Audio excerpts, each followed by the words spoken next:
Hey, what's up everyone, Morey Croson here, and today we're going to be going over what goes into back pain when you're throwing, and we're going to start the video right now.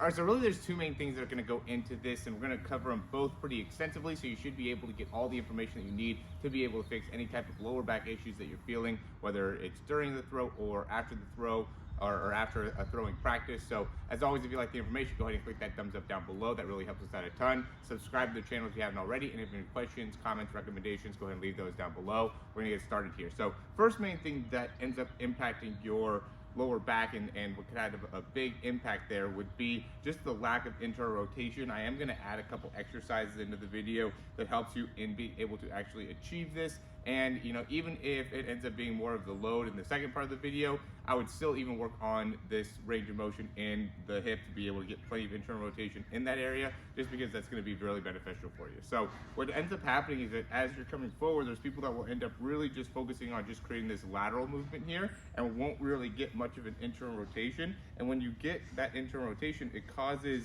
the hip to be able to actually turn over, which will take some of the pressure off of the lower back. But if you end up just kind of only shifting through here and limiting the ability to actually get internal rotation in the hip, that's going to end up over a long period of time, 100 throws in a day or consistently 100 throws every day. It's going to end up putting a lot of pressure on the lower back, just because you'll end up lacking the range of motion to be able to fully extend and bend in that area. So make sure that you get plenty of internal rotation in that hip, and that you actually have the range of motion, the correct range of motion within that area. Because when you just go here all the time and you're just using those adductor muscles, those will just end up becoming really overused and tight, and that will also be a partial cause to why you'll end up feeling it eventually in the lower back. Is just because you'll be so reliant on those muscles that the inability to turn there is going to end up causing a big problem for you down the road.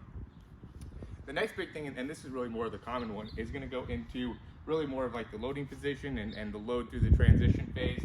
And I have a few different videos that talk about those phases. If you need to know more about that, I'll leave those down below. But big thing is, when you're loading here and you're getting your weight back, what'll end up happening is that, when you're loading and the beginning that time when you're shifting your weight forward, there ends up being a lean backwards, right? And there's a few different ways that this could happen. That could just be, going like this and kind of allowing the hips to kind of come forward and the ball to come back. I know this doesn't look like a typical position that you would get in, but it's actually really surprising how often it happens. And again, this happens because you're just shifting forward in the hips, right? You want to be able to rotate through, but if you just end up shifting forward, there's a real chance that you could end up really leaning back here, and then as you're coming through the throw, you just end up seeing a big stretch on that lower back, or you could end up being really stuck in like an extended position here in that lower back, right? And making it so you're really kind of off balance, the hips are all the way through, and then coming up and over the top. So usually people that are having lower back issues are quarterbacks that really are coming up over the top during the throw,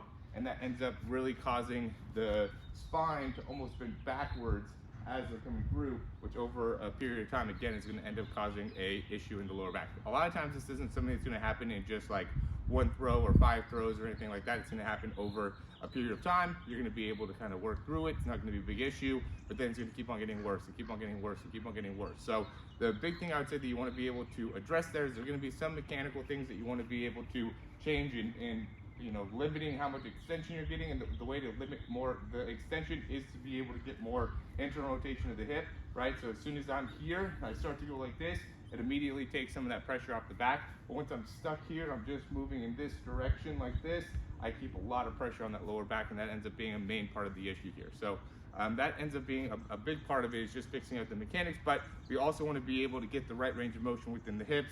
We also want to be able to have the right strength within like the lower core, and have the ability to rotate smoothly through the spine. All these limitations can also end up being a big problem when it comes to throwing, right? So over a period of time, you're going to end up feeling the lower back pain because you have a little bit of a lack of range of motion and spine rotation, a little bit of a overemphasis on spine extension, and not enough core strength to restabilize the rib position. You don't have the right hip range of motion, and then you go and you throw and you're throwing and you're throwing, and that just ends up being a consistent issue over a long period of time, and that's what's going to cause the back issue. So it ends up being a lot of different problems that are going into that type of issue. So you really want to look into a lot of different details here in order to actually make the problem go away, right? The lower back pain, it ends up just being the end result, right? There's a lot of different causes that go into it. So we want to be able to address the cause. You don't want to just be, putting like a stem or icing the back or heating on the back or anything like that. While that might give you some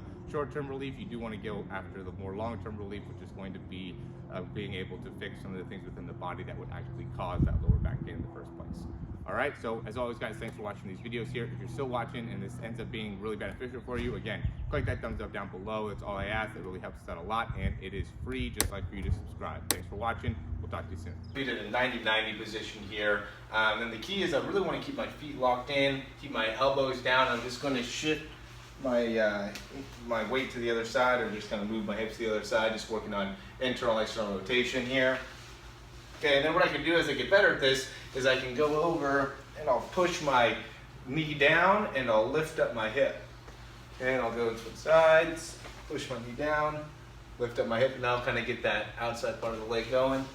So I lift up my foot, push the knee down, lift up my foot. I'm starting here with my knees as far wide as I can, and I also want to have my feet kind of right back behind my knees, so I don't want to make it so my feet are all inside and then my knees are outside. I want those to be nice and aligned. Then from there, I'm just shifting all of my weight back, and I'm lifting up one of my feet, shifting all my weight back, lifting up one of my feet. I'm just alternating on each one here. All right, for this, I'm gonna just start off laying my hands just right out to the side, and I'm just alternating, touching one foot to the opposite hand.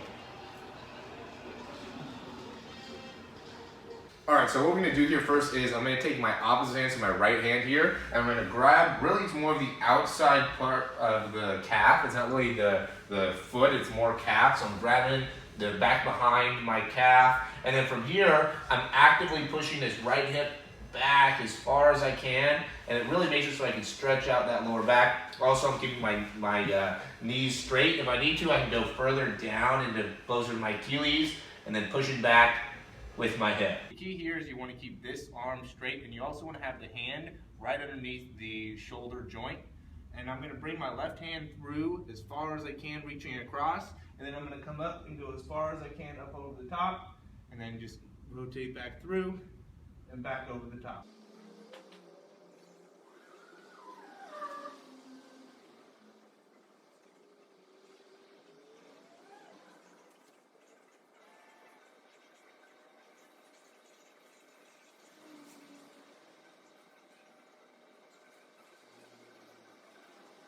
This one's just a flutter kick. You could do it on the ground, or you could do it on the bench. You're just keeping your feet 6 inches off the ground, keep your knees straight, and you're just fluttering up and down.